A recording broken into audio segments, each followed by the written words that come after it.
പുറകിൽ കണ്ട് നമുക്ക് അമ്പനാട് ഹിൽസ് കാണാൻ പറ്റും.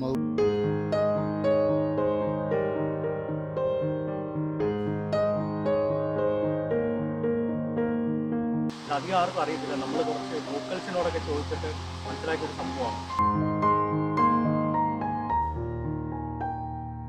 ഇപ്പോൾ നല്ല കണ്ണാടി പോലെ തെളിഞ്ഞ വെള്ളമാണ്. ഓഫ് റോഡൊക്കെ കഴിയുമെന്ന് പറയാൻ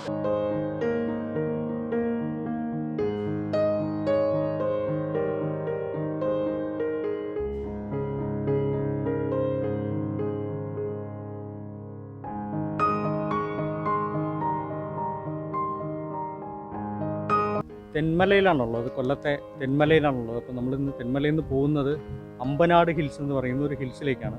അപ്പോൾ തെന്മലയിൽ നിന്ന് കുറച്ച് ദൂരം, ഒരു 11 കിലോമീറ്റർ നമ്മൾ ഉള്ളിലോട്ട് വന്നിട്ടുണ്ട്. അപ്പോൾ ഇവിടെ നിന്ന് ഇനി ഒരു 10 കിലോമീറ്റർ നമ്മൾ ഉള്ളിലേക്ക് പോയി കഴിഞ്ഞാൽ അമ്പനാട് ഹിൽസിൽ എത്താൻ പറ്റും. പുതിയൊരു വീഡിയോയിലേക്ക് എല്ലാവർക്കും സ്വാഗതം.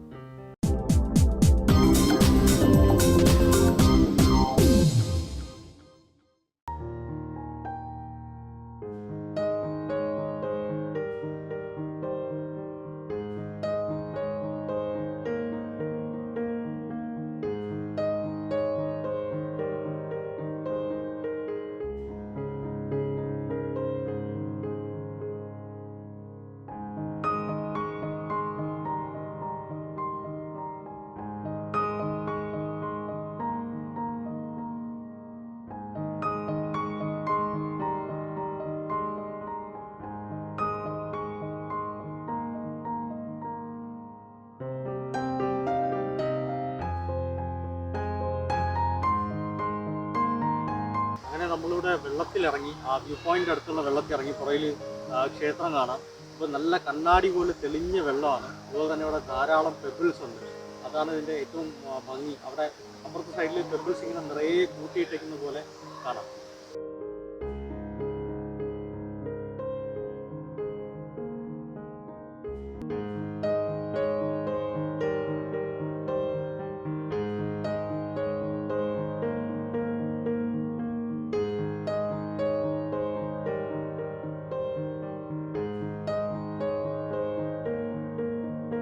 നമ്മളിവിടെ തെന്മലയിൽ നിന്ന് പോകുന്ന വഴിയിലുള്ള ഒരു വെള്ളച്ചാട്ടമാണ്, ഫ്ലോറൻസ് വെള്ളച്ചാട്ടം.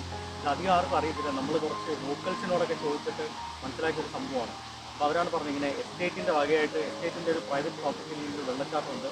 അപ്പോൾ അവിടെ ചോദിച്ചാൽ മതി, അവർ അലോ ചെയ്യുമെന്ന് പറഞ്ഞു. അപ്പോൾ നമ്മളിപ്പോൾ അവിടെയാണുള്ളത്. ചെറിയൊരു ഓഫ് റോഡൊക്കെ കഴിയുമെന്ന് പറയാൻ. തെന്മലയിൽ എനിക്ക് തോന്നുന്നു അധികം ആർക്കും അറിയാത്ത ഒരു സ്ഥലമാണ് ഈ ഫ്ലോറൻസ് വെള്ളച്ചാട്ടം, അല്ലെങ്കിൽ വെഞ്ചൂർ വെള്ളച്ചാട്ടം.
ഇതാണ് നമ്മുടെ ഫ്ലോറൻസ് വെള്ളച്ചാട്ടം. അടിപൊളി ഒരു വെള്ളച്ചാട്ടമാണ്. തെന്മലയിൽ വരുന്ന ആളുകൾ മിസ് ചെയ്യരുത്. തെന്മലയിൽ ഒരു ടൂറിസം മാപ്പിലും ഇല്ലാത്തൊരു സ്ഥലമാണ്. അടിപൊളി സ്ഥലമാണ്.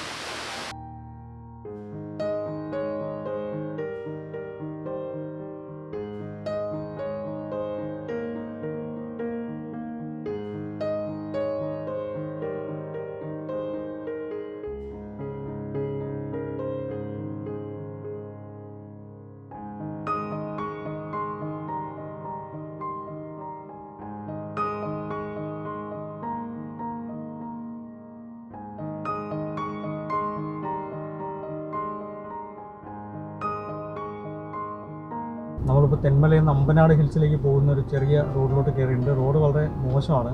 ഇവിടെ നിന്ന് ഇനി ഒരു 10 കിലോമീറ്റർ ഉണ്ട്. ഒരു 10 കിലോമീറ്റർ പോയി കഴിഞ്ഞാൽ നമ്മൾ അമ്പനാട് ഹിൽസിൻ്റെ ടോപ്പിലെത്താൻ പറ്റും.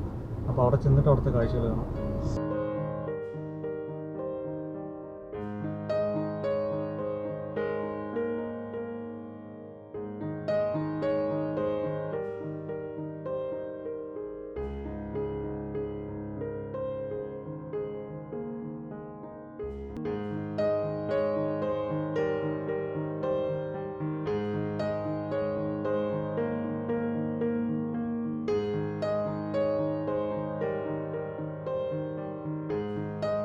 അപ്പോൾ നമ്മൾ തെന്മലയിൽ നിന്ന് അമ്പനാട് പോകുന്ന റോഡ് കയറി കുറച്ചധികം ദൂരം വന്നിട്ടുണ്ട്. ചുറ്റും മനോഹരമായിട്ടുള്ള കാഴ്ചകളാണ്. റബ്ബർ തോട്ടങ്ങളുണ്ട്, അല്ലാതെ വേറെ കൃഷികളുണ്ട്. അതുപോലെ തന്നെ മനോഹരമായിട്ടുള്ള തണലുള്ള മരങ്ങളുണ്ട്. അപ്പം വെള്ളച്ചാട്ടങ്ങളുണ്ട്. അപ്പോൾ നിർത്തി ഓരോന്നും വീഡിയോ എടുക്കാൻ തുടങ്ങി കഴിഞ്ഞാൽ പിന്നെ അതിനെ പറ്റത്തുള്ളൂ. അപ്പോൾ അതുകൊണ്ട് കുറച്ചധികം ദൂരം വന്നപ്പോഴത്തേക്കും നല്ലൊരു വ്യൂ പോയിൻ്റ് കണ്ടു. കുറേ ഹെയർ പിൻ വളവ് കയറിയാണ് ഇങ്ങോട്ട് വന്നത് കേട്ടോ. പുറകിൽ കണ്ടോ അല്ല മല, ഇതെല്ലാം നമ്മൾ വരുന്ന വഴിയിലെല്ലാം ഉള്ളതാണ്. പക്ഷേ ഇങ്ങോട്ടേക്ക് വന്നപ്പോൾ കുറച്ചുകൂടെ തെളിഞ്ഞു വന്നു. അപ്പോൾ അതുകൊണ്ട് എന്തായാലും ഇവിടെ നിർത്തി ഒന്ന് വീഡിയോ എടുക്കാമെന്ന് വിചാരിച്ചാണ്. ഇതുവഴിയാണ് നമുക്ക് പോകേണ്ടത്. നമ്മൾ വന്ന ഒരു ഹെയർ പിൻ വളവാണ്. അപ്പോൾ ഈ ഹെയർ പിൻ വളവ് കയറിയിട്ടാണ് നമ്മൾ വന്നത്.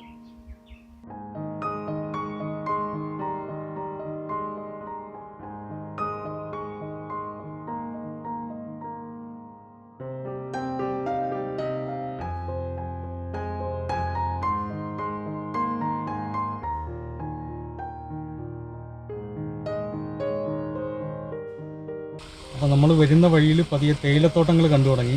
തേയിലത്തോട്ടങ്ങൾ മാത്രമല്ല, അങ്ങ് മലയുടെ മേളിൽ നിന്ന് ഒഴുകി വരുന്ന ചെറിയ വെള്ളച്ചാട്ടങ്ങളിലൂടെ കണ്ടു തുടങ്ങി. റോഡ് തീരെ ചെറുതായി, വണ്ടി പോകാൻ വളരെ ബുദ്ധിമുട്ടാണ്. എന്നാലും കുഴപ്പമില്ല, റോഡ് നല്ല റോഡാണ്. വലിയ തിരക്കേറ്റില്ലാത്ത റോഡാണ്.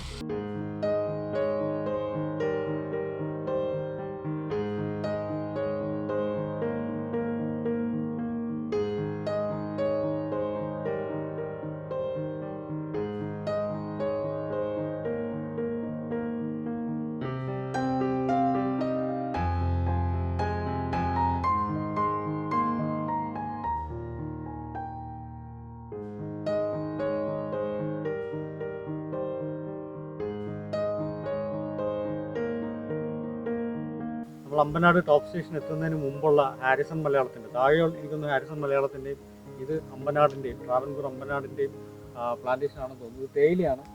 തേയില പറിക്കാനൊക്കെ ആളുകളുണ്ട്. അതുപോലെ തന്നെ വേറെ കുരുമുളക് അങ്ങനത്തെ കുറേ ചെടികളൊക്കെ ഇവിടെ ഉണ്ട്. അപ്പോൾ ഇവിടെ നിന്ന് അങ്ങോട്ട് നിറയെ തേയില പ്ലാന്റേഷനുകളാണ്.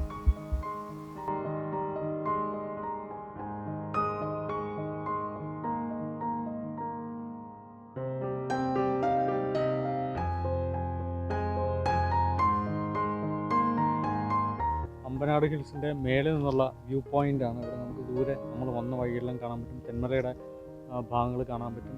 അതുപോലെ തമിഴ്നാട്, ഇപ്പം ഏറെക്കുറെ തമിഴ്നാട് ബോർഡറാണ്. നമ്മൾ തമിഴ്നാട് ബോർഡർ ക്രോസ് ചെയ്തിട്ട് വീണ്ടും കേരളത്തിൽ വന്നിരിക്കുകയാണ്. അപ്പോൾ തമിഴ്നാട് ഭാഗങ്ങൾ കാണാൻ പറ്റും, കേരളത്തിൻ്റെ ഭാഗങ്ങൾ കാണാൻ പറ്റും. നല്ലൊരു വ്യൂ ആണ് ഇവിടെ വന്നിട്ട്.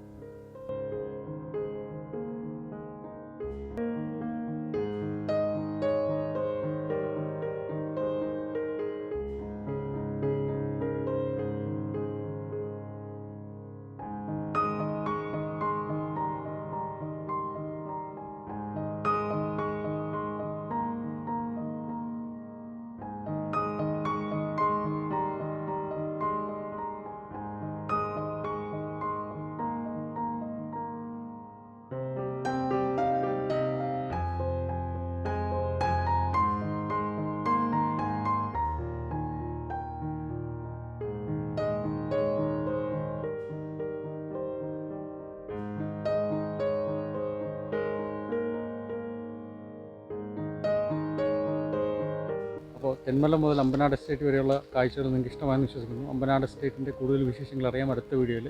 അതുവരെ ബൈ.